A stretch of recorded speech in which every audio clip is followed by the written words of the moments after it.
বাংলাদেশ ইসলামী শাসন প্রতিষ্ঠার গ্রহণযোগ্য পদ্ধতি কী হতে পারে? তারা ইসলামী শাসন প্রতিষ্ঠার জন্য কান্নাকাটি করে ওদেরকে বলেন যে 10টা মেথড দেন। আমাকে বলেন কেন? আমি কইছি, আমি কইলে কি নেবেন? তাহলে আগামী এত থাকেন, আগামী খুতবা তো থাকেন, যখন আসবো এই 2 মাস পরে, 1 মাস পরে থাকবো না, এই জন্য বলছি 2 মাস পরে, তখন ইনশাল্লাহ আবার দেখা হবে। কারণ মেথড কেউ দিচ্ছে না, সবাই ধোঁকাবাজি করছে। মনে রাখবেন একটা কথা, সবাইকে বলেন যে আপনি ইসলামী শাসন প্রতিষ্ঠা করে টিয়া দেন, কীভাবে করবেন? সবাই তো দিচ্ছে, কেউ গণতন্ত্র, কেউ সমাজতন্ত্র। আপনারটা কই? ইসলামতন্ত্রটা দেখান না, কই কীভাবে করবেন? ইসলামী আপনি যেটা বলছেন ওটাই দেখান না, দেখি আমরা কতটুকু ইসলামিক হয়েছে আপনারা দেখিনি। ওটা দিবে না, কারণ ওটা দিলে তো আমেরিকা ভোট দিবে, মানবে না তারে, ও ভারতও মানবে না। এই জন্য লুকোচুরি করতেছে আমার সাথে। ইসলামী শরিয়া আইন বাস্তবায়নের জন্য কী পদ্ধতি অনুসরণ করা উচিত বর্তমান প্রেক্ষাপটে? আগে ইসলামী শরীয়ত বুঝতে হতে হবে। হ্যাঁ, যদি নাটক দিয়ে, গান দিয়ে আল্লামা হওয়া যায়, আল্লামা অমুক বিন সমুক, আল্লামা গান গাইছে, হঠাৎ করে দেখি যে আল্লামা হয়ে গেছে। বুঝলেন এই কথাটা? কোনো শিল্পগোষ্ঠীর নেতা ছিল পরে আল্লামা, আবার নাটক করতে পারে আল্লামা। এদের দিয়ে আপনি ইসলামী শরীয়ত বাস্তবায়ন করবেন? শরীয়ত বুঝে না তো। এই জন্য ইসলামী শরীয়ত বাস্তবায়নের জন্য প্রথম কাজ হচ্ছে ইসলামী শরীয়তের জ্ঞান মানুষকে দিতে হবে।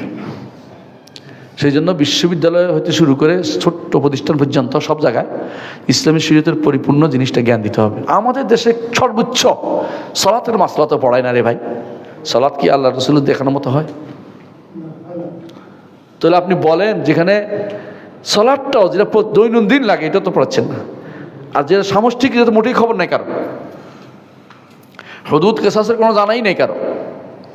হ্যাঁ, কথা বুঝতে পারছি। তাহলে আপনাদেরকে প্রত্যেকের দাবি যেন থাকে যে আল্লাহর শরীয়ত আগে পড়া দরকার, শিখা দরকার। শরীয়ত যেন মসজিদে মসজিদে শরিয়া পড়ানো হয়, মসজিদগুলোতে আবার শুরু হোক। সুতরাং আল্লাহর শরীয়ত বাস্তবায়নের প্রথম দাবি হচ্ছে এটা।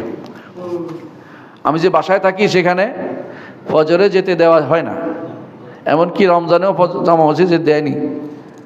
আজকে 1 বছর মসজিদে জামা দাঁড়াতে পারি না ফজর। আপনি বাসা থাকেন কেন? চলে যাবেন, চেঞ্জ করেন, বিক্রি করে দিবেন। আল্লাহ শহীদ মানা যায় না, এখানে থাকবেন কি জন্য? 1 মিনিটও থাকা যাবে না এখানে। বাপরে, যতদিন পর্যন্ত আপনি পারেন না, এটা আল্লাহ মানে 1টা বছর ধরে বসে রয়েছেন। কে আপনি কি এত ফকির হলে বাড়ি বাসা কি নিজের না আর কার দেখেন? ভাড়া হলে অন্য জায়গায় যাবেন, এসব চলে না, এসব ওজন না।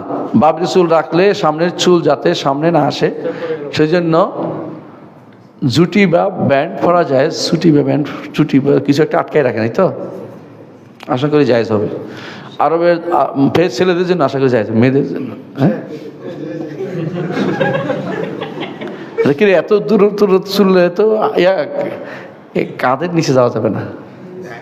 গেছে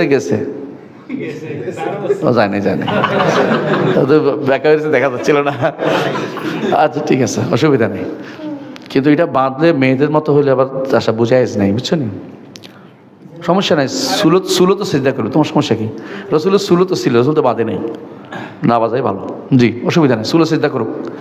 হ্যাঁ, সিদ্ধার্থ তো পড়া বা এদিক সেদিকে না পড়ে, সমস্যা নেই। শরীরের প্রতিটি অঙ্গ চিন্তা করে, কাপড়ও চিন্তা করে, এই জন্য কাপড় ধরতে নিষেধ করা হয়েছে। তাসাউফ আত্মশুদ্ধি কি? আত্মশুদ্ধি আর তাসাউফ এক জিনিস না। আত্মশুদ্ধি হচ্ছে নিজেকে পরিশুদ্ধ রাখা, জুহুদ ও তাকওয়া বলে। নিজেকে দুনিয়া বিমুখ রাখা। দুনিয়া বিমুখ অর্থ এই নয় যে আমি কাজ করবো না, ঘরে বসে থাকবো, এটা না। আখিরাত মুখিতা, যেটাই করেন, অনেক কাজ করেন, আপনি পয়সাওয়ালা হয়েছেন তাও আখিরাত মুখী আছে, আপনি জাহেদ। কথা বুঝেন কিনা?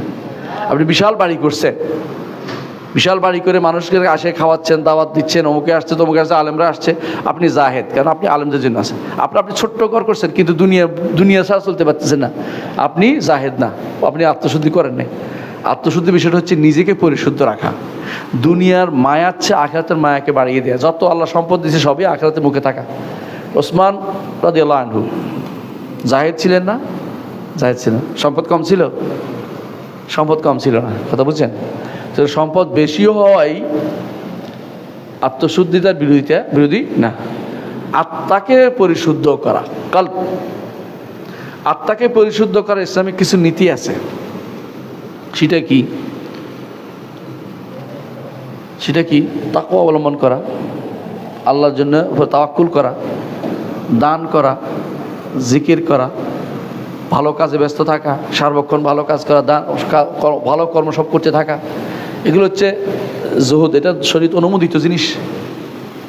অন্তরের আমল যেগুলো আছে, বই একটা আছে অন্তরের আমল, কাশফুলে দেখেন, কাশফুল প্রকাশনী পড়ে দেখেন, ভালো অন্তরের আমল কি কি কাজ করলে অন্তরটা পরিচ্ছন্ন হবে। এটা হলো আত্মশুদ্ধি, বুঝলেন?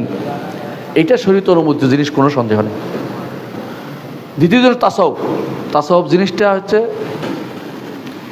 ইসলামের মধ্যে প্রবেশ করেছে। ইসলামের কোনো শব্দও না, ইসলামের কোনো নীতিও না। ইসলামের তাসাউফ নাই, তাসাউফ নামে কোনো কিছু নাই। আপনি বুঝতে, যেমনিভাবে গণতন্ত্র ইসলামে নাই, সমাজতন্ত্র নাই, তেমনি তাসাউফ নাই। মুসলিমরা প্র্যাকটিস করলেই এটা জায়েজ হয়ে যায় না। মুসলিমের প্র্যাকটিস করতে হবে শরীয়ত অনুমোদিত। কোনটা? জুহুদ ও তাকওয়া। শরীয়ত অনুমোদিত তাকওয়া প্র্যাকটিস করতে হবে। তাসাউফ নামে কিছু আবিষ্কার করে প্র্যাকটিস করার জায়েজ নেই। আলেমরা সব একমত এ ব্যাপারে।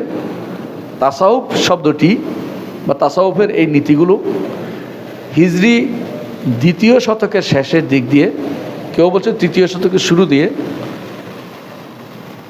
বসরাতে শুরু হয়েছে। বসরা চিনেন? ইরাকের বসরা, বসরা না, বসরা হলো শাম।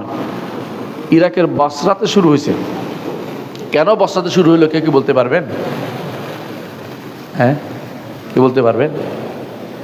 বসরা হচ্ছে বন্দর নগরী ছিল তখন। তখন তো বিমান ছিল না। তো ভারতবর্ষ থেকে, ভারতবর্ষের বৌদ্ধ ভিক্ষুরা যাইতো, সমনিয়া বলে ওদেরকে আরবিতে, সমনিয়া। ওরা যাইতো, আরবরা সমনিয়া বলে চিনতে ওদেরকে। বৌদ্ধ ভিক্ষুরা যাইতো, হিন্দু যুগীরা যাইতো।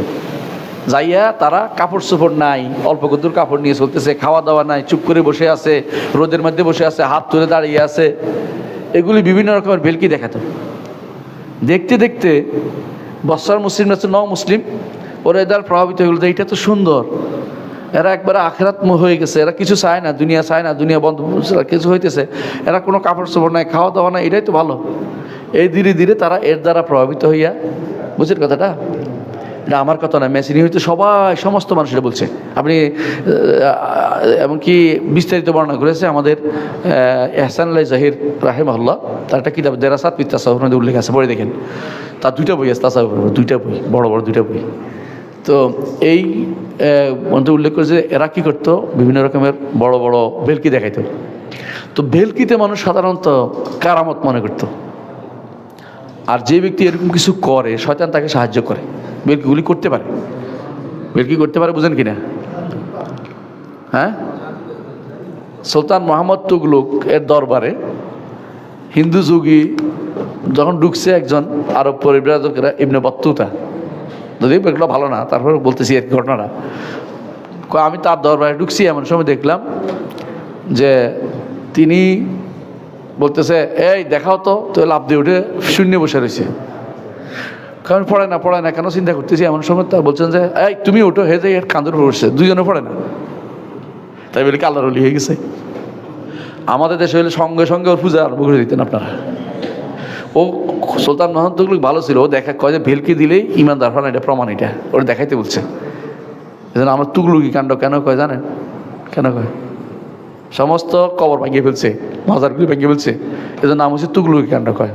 আরও কিছু আছে এটার সাথে, অনেক কিছু করছে, এটাও একটা সে করছে। মাজার ভাঙার পার্টি ছিল, ইবনে তাইমিয়ার ছাত্র ছিল এই জন্য। তো আল্লাহ হাল ওটা যাচ্ছি না, মোট কথা হচ্ছে এটা সুফিবাদ ইসলামের সাথে কোনো সম্পর্ক নাই। সুফিবাদের প্রত্যেকটি জিনিস ইসলাম বিতর্কিত।